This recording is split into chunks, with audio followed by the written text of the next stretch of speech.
अस्सलाम वालेकुम viewers, welcome to conceptualise. पिछली वीडियो में हमने इशूएंस ऑफ शेयर्स का एक क्वेश्चन सॉल्व करा था। आज की वीडियो का टॉपिक हमारा है issue of shares at discount और एट प्रीमियम। अपने टॉपिक पर आने से पहले हम पिछली वीडियो में जो हमने क्वेश्चन सॉल्व करा था उसको थोड़ा सा रिवाइज कर लेंगे। पहली ट्रांजेक्शन है हमारे पास, अली कंपनी ऑथोराइज है 10 लाख शेयर्स इशू करने के लिए, यानी अली कंपनी इश्यू कर सकती है 10 लाख शेयर। सही है, नंबर ऑफ शेयर सही, बल्कि 10 लाख ऑथोराइज कैपिटल है। इसकी हमने कोई जर्नल एंट्री पास नहीं करी है, क्योंकि जर्नल एंट्री हम पास करते हैं किसी ट्रांजैक्शन की, जो कि ये नहीं है। अली कंपनी ने इशू करे हैं 10 रुपीज पर, यानी ऑफ रुपीज का मतलब पार वैल्यू भी 10 है और एट रुपीज मार्केट वैल्यू भी 10 है। शेयर्स इशू करे हैं उसने पार वैल्यू पर और एप्लीकेशन रिसीव करी है 1,20,000। तो सबसे पहले डायरेक्टली शेयर्स नहीं खरीदे जाते, बल्कि पहले एप्लीकेशन सबमिट कराई जाती है बैंक को। एप्लीकेशन हमारे पास 1,20,000 की आई, हमने उनको रिकॉर्ड कर लिया, शेयर एप्लीकेशन लाइबिलिटी है। देन हमने उसके बाद जो एक्सेस अमाउंट था हमने रिकॉर्ड कर लिया पहले तो एप्लीकेशन को, फिर जो एक्सेस अमाउंट था उसको रिटर्न कर दिया। सही है, क्योंकि हम सिर्फ 1,00,000 शेयर्स ही इशू कर सकते हैं, 1,20,000 नहीं इशू कर सकते। थर्ड पे हमने जो शेयर एप्लीकेशन थी उस लाइबिलिटी को कम करके हमने उन शेयर होल्डर्स को शेयर्स इशू कर दिए और शेयर कैपिटल का पार्ट बना दिया। ये हमारे पास कुछ ट्रांजैक्शंस मौजूद हैं। इन ट्रांजैक्शन के जरिए हम समझेंगे issue of shares at premium और एट डिस्काउंट।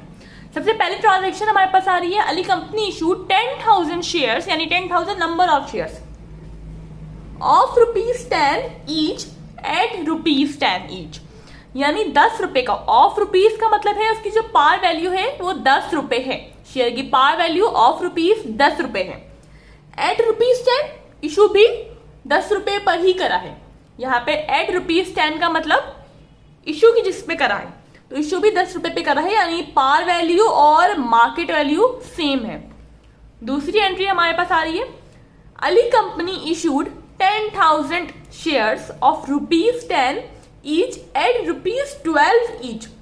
अली कंपनी ने 10,000 शेयर्स इशू करे हैं ऑफ ₹10, यानी 10 रुपए के शेयर्स एट ₹12, 12 रुपए में, यानी जो एक्चुअल पार वैल्यू थी उससे ज्यादा में इशू करे हैं।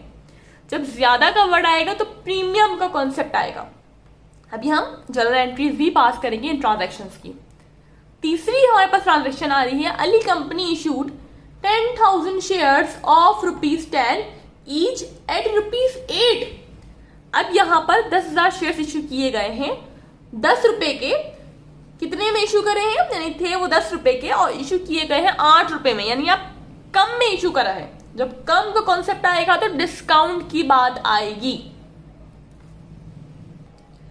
फर्स्ट ट्रांजैक्शन की हमने जर्नल एंट्री पास करी है। फर्स्ट ट्रांजैक्शन में इशू किए गए थे 10,000 नंबर ऑफ शेयर्स, 10 रुपए के जो थे और 10 रुपए में ही इशू किए गए थे। उसकी जर्नल एंट्री क्या हुई, बैंक डेबिट हुआ, 10 रुपीज के शेयर्स पर शेयर 10 रुपीज था, 10,000 इस तरह हमने शेयर्स इशू करे थे, 10 into 10,000 1 lakh. Share capital credit हो गया, हमने शेयर्स इशू करे हैं पार वैल्यू पर। पार वैल्यू 10 रुपए थी, मार्केट वैल्यू भी 10 रुपए हुई, यानी हमने इशू करे 10 रुपए में। हमने समझा था, जब शेयर्स को हमने समझा था तो हमने पढ़ा था कि मार्केट वैल्यू वो वैल्यू होती है शेयर्स की जिस पर जो शेयर्स हैं वो बेचे या खरीदे जाते हैं। वो वैल्यू जिस पर शेयर्स खरीदे या बेचे जाते हैं उसे कहते हैं मार्केट वैल्यू। यहां पर पार वैल्यू पर ही बेचे गए हैं तो पार वैल्यू ही इसकी मार्केट वैल्यू है। पहली वीडियो में जो हमने क्वेश्चन सॉल्व करा था उसमें हमने डायरेक्टली शेयर्स इशू नहीं किए थे। पहले हमने शेयर एप्लीकेशन रिसीव करी थी इंटरेस्टेड पब्लिक की तरफ से, उसके बाद हमने उनको शेयर्स इशू किए थे।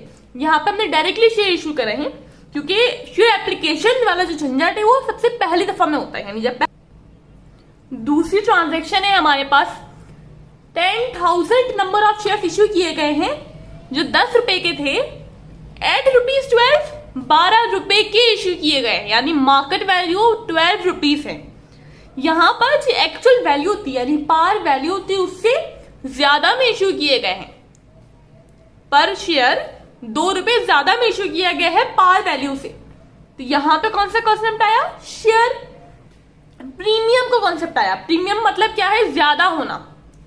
अभी हम इसको मजीद शेयर प्रीमियम और शेयर डिस्काउंट को एक और दफा भी समझेंगे। अभी सिर्फ हम एंट्रीज पास कर रहे हैं। हमने क्या एंट्री पास करी? बैंक हमारा डेबिट हुआ। हमारे पास बैंक में जितने पैसे आएंगे हम बैंक को उसी से डेबिट करेंगे।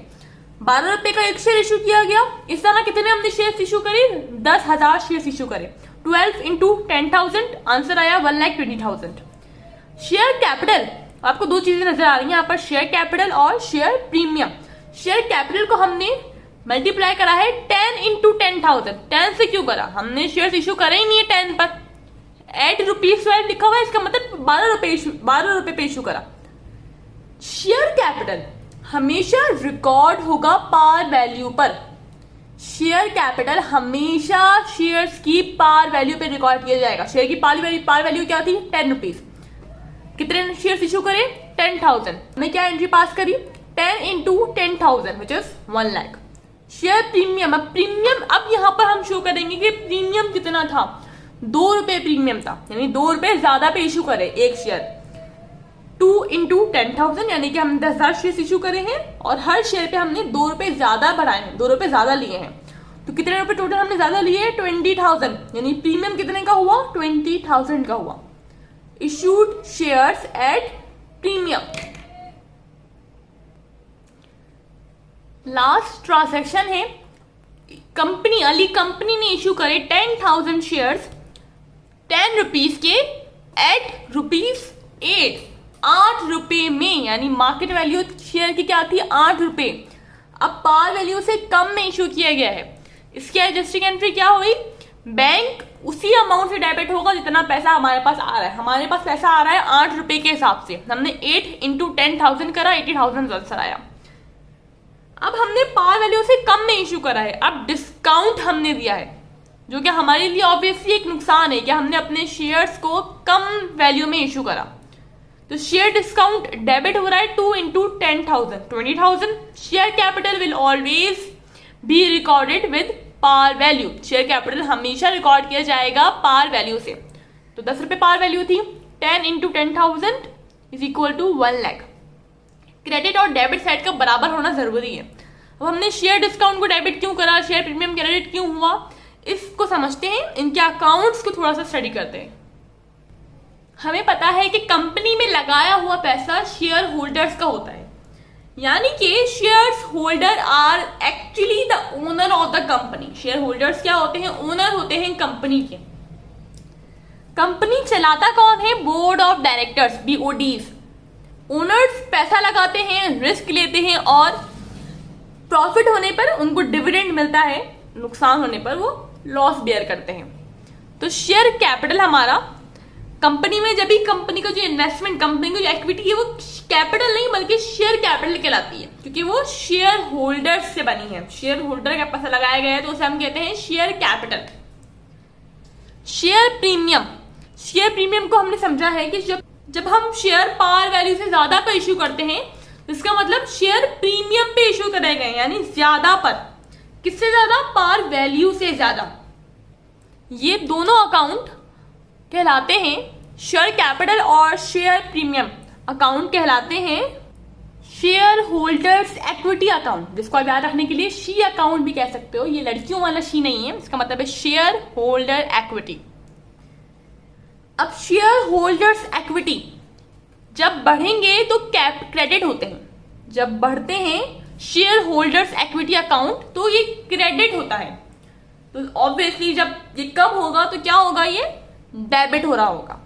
जो शेयर डिस्काउंट है हमारे पास, शेयर डिस्काउंट का अकाउंट कहलाता है Contra share holders equity account. Contra का मतलब होता है ऑपोजिट, यानी शेयर होल्डर्स इक्विटी का ये ऑपोजिट अकाउंट है। तो जब ये बढ़ेगा तो डेबिट होगा। हमारे पास क्या थी? पार वैल्यू थी। शेयर्स की जो पार वैल्यू थी वो थी ₹10। अब अगर इससे कम पे इशू करा तो डिस्काउंट कह दिया हमने। 10 से कम पे इशू करा, पार वैल्यू से कम पर इशू करा तो डिस्काउंट कह दिया। अगर पार वैल्यू से ज्यादा पर इशू करें तो प्रीमियम कहेंगे। पार से कम डिस्काउंट, पार से ज्यादा प्रीमियम। आई होप ये कॉन्सेप्ट आपके जहन में क्लियर हो गया है। अगले वीडियोस आपको मिलेंगी, कंपनी चैप्टर की पूरी सीरीज अवेलेबल होंगी चैनल पे, तो आगे वीडियो जरूर देखिएगा। जब तक के लिए अल्लाह हाफिज।